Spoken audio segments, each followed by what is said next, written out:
नमस्कार मित्रों, कैसे हैं आप सब। आशा करते हैं कि आप अच्छे होंगे। हमारे चैनल में आपका स्वागत है।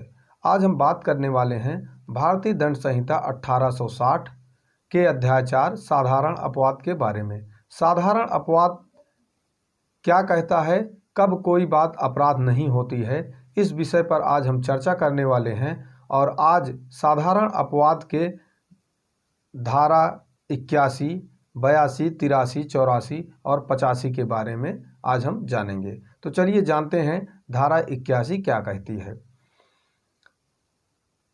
धारा 81 कहती है, कार्य जिससे अपहानि कारित होना संभाव्य है किंतु जो आपराधिक आशय के बिना और अन्य उपहानि के निवारण के लिए किया गया है। यह धारा कहती है, कोई बात केवल इस कारण अपराध नहीं है कि वह यह जानते हुए की गई है कि उससे अपहानि कारित होना संभाव्य है। यदि वह अपहानि कारित करने के लिए आपराधिक आशय के बिना और व्यक्ति या संपत्ति को अन्य अपहानि का निवारण या परिवर्तन करने के प्रयोजन से सद्भावपूर्वक की गई हो। इसमें हम देखेंगे, ऐसे मामलों में यह तथ्य का प्रश्न है कि जिस अपहानि का निवारण या परिवर्तन किया जाता है क्या वह ऐसी प्रकृति की और इतनी असत्र थी कि वह कार्य जिससे यह जानते हुए कि उससे अपहानि कारित होना संभाव्य है करने की जोखिम उठाना न्याययुक्त या माफी योग्य है। यह धारा बताती है कि कोई भी बात अपराध नहीं है अगर आपराधिक आशय के बिना किया गया हो, और अगर अपहानि कोई घट भी जाती है उसमें आपराधिक आशय नहीं है तो वह बात अपराध नहीं है। एक उदाहरण से हम लोग समझेंगे। का जो एक वाष्प जलयान का कप्तान है। का एक व्यक्ति है जो वाष्प जलयान का कप्तान है, अचानक और अपने किसी कस्तूर या अपेक्षा के बिना अपने आप को ऐसी स्थिति में पाता है कि यदि उसने जलयान का मार्ग नहीं बदला तो इससे पूर्व कि वह अपने जलयान को रोक सके और वह 20 या 30 यात्रियों से भरी नाव खा को अनिवार्यतः टकराकर डुबो देगा, और कि अपना मार्ग बदलने से उसे केवल 2 यात्रियों वाली नाव गा को डूबने की जोखिम उठानी पड़ती है, जिसको वह संभाव्यता बचाकर निकल जाए।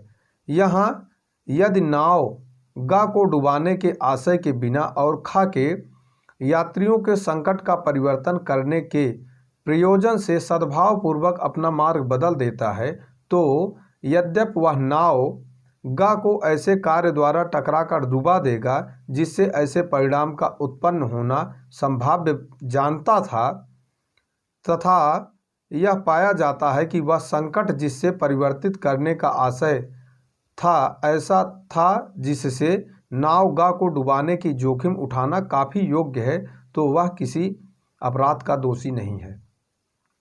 धारा 81 यह बताती है कि इस उदाहरण के माध्यम से भी हम लोग समझे कि एक जलयान का कप्तान है और वह सामने से एक नाव खा आ रही होती है, जिससे अगर उसका टक्कर हो जाता है तो उसमें लगभग 20 से 25 यात्री मारे जाएंगे या डूब जाएंगे।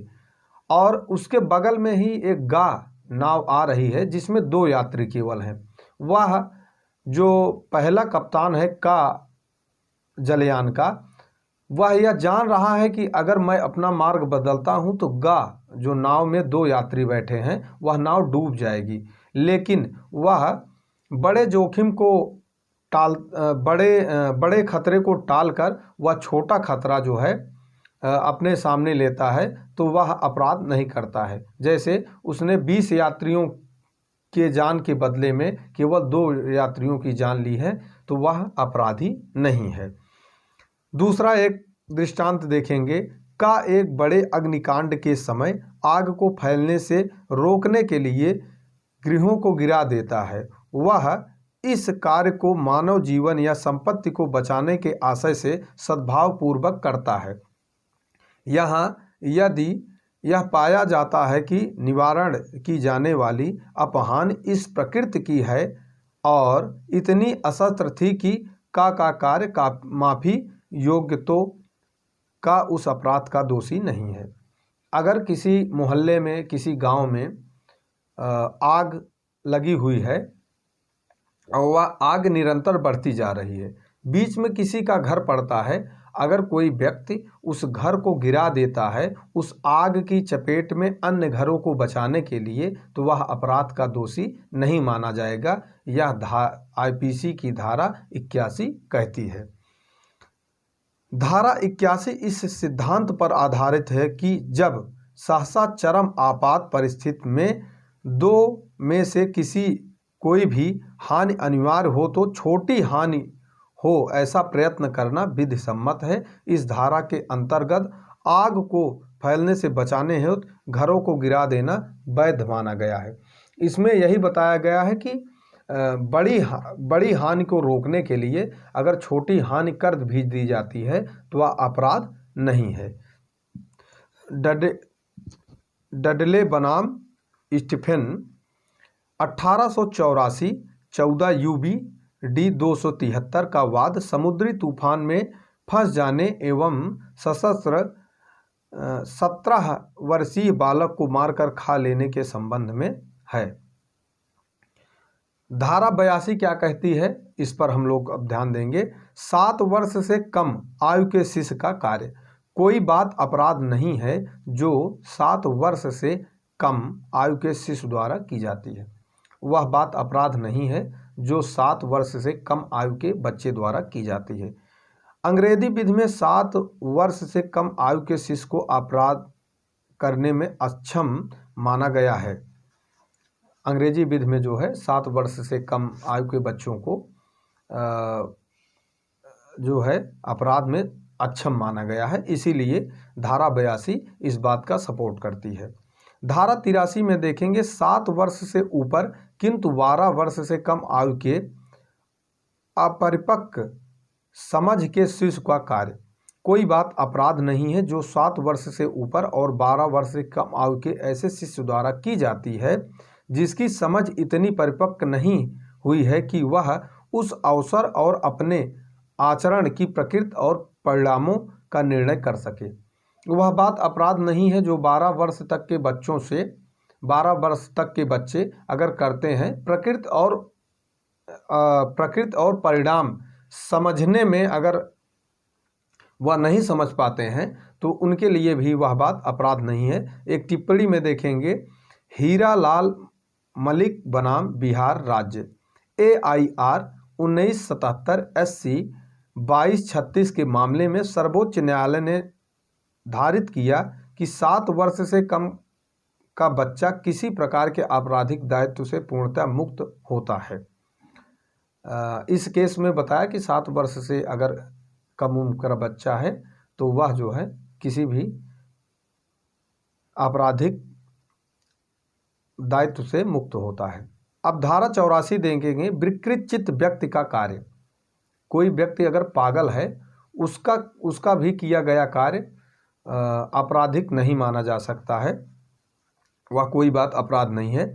तो देखेंगे धारा 84 विकृत चित्त व्यक्ति का कार्य। कोई बात अपराध नहीं है जो ऐसे व्यक्ति द्वारा की जाती है जो उसे करते समय विकृत चित्त के कारण उस कार्य की प्रकृति या कि जो कुछ वह कर रहा है वह दोषपूर्ण या विधि के प्रतिकूल है जानने में असमर्थ था। अगर कोई व्यक्ति किसी घटना को करते समय वह विकृत चित्तता में है और वह प्रकृति और परिणाम को समझ नहीं पा रहा है तो वह भी बात अपराध नहीं मानी जाएगी। यदि अपराध कारित करते समय अभियुक्त यह जानता था कि वह विधि के विरुद्ध कार्य कर रहा है तो ऐसा होने पर वह दंडित हो सकेगा। अगर इस बात की उसको प्रकृति और परिणाम को समझने की उसको जानकारी है और विकृत चित्त होने का नाटक कर रहा है तो वह व्यक्ति दंडित किया जाएगा। प्रत्येक व्यक्ति को यह समझा जाना चाहिए कि वह स्वस्थ चित्त है और उसके पास अपराध के लिए उत्तरदायी होने का कारण भी पर्याप्त मात्रा में है, जब तक कि इसके विपरीत उसके संतोष तक साबित न हो जाए। उन्मत्तता के आधार पर प्रतिरक्षा सिद्ध करने के लिए यह स्पष्टता साबित किया जाना आवश्यक है कि कार्य करने के समय अभियुक्त कारण के अभाव से विकृत चित्त की बीमारी के कारण इतना ग्रस्त था कि वह जो कार्य कर रहा था उसकी प्रकृति और गुण का उसे ज्ञान नहीं था। आर बनाम मैकनाटन 1883 8 ईयर ER 1718। अभियुक्त की मानसिक अवस्था के आधार पर विकृत चित्तता का दबाव लिया गया। चालान दाखिल करने के पूर्व ही अभियुक्त अस्पताल में भर्ती किया गया। वह 9 महीने तक चिकित्सीय उपचार में रहा।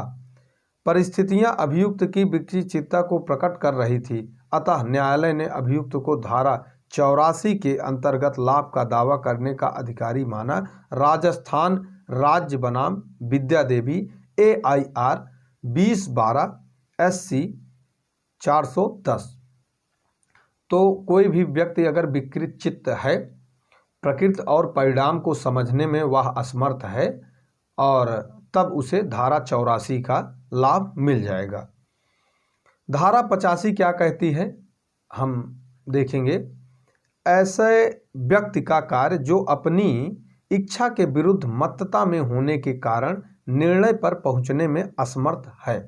अगर कोई व्यक्ति मत्तता यानी कि नशे की हालत में है, तब उसके द्वारा किया गया कार्य भी अपराध नहीं माना जाएगा। कोई बात अपराध नहीं है जो ऐसे व्यक्ति द्वारा की जाती है जो उसे करते समय मत्तता के कारण उस कार्य की प्रकृति या यह कि जो कुछ वह कर रहा है वह दोषपूर्ण या विधि के प्रतिकूल है, जानने में असमर्थ है, परंतु यह तब वह चीज़ जिससे उसकी मत्तता हुई थी उसको अपने ज्ञान के बिना या इच्छा के विरुद्ध दी गई थी।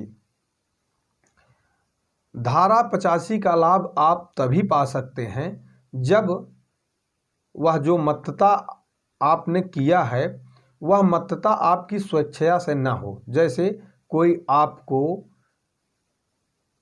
आपकी बिना जानकारी के आपको मदिरा पान करा दे और इस हालत में आपसे कोई अप्रिय घटना घट जाए, आप मदिरा पान करने के आदी ना हों, मतलब आप डेली रूटीन में मदिरा पान ना करते हों, आपकी बिना जानकारी के कोई व्यक्ति आपको मदिरा पान करा देता है, उस दौरान अगर आपसे कोई अपराध घटित हो जाता है तब वह बात अपराध की श्रेणी में नहीं आएगी, ऐसा IPC की धारा 85 कहती है। अगर यह वीडियो आप सभी को अच्छा लगा हो तो हमारे चैनल को लाइक, शेयर और सब्सक्राइब करें। धन्यवाद मित्रों।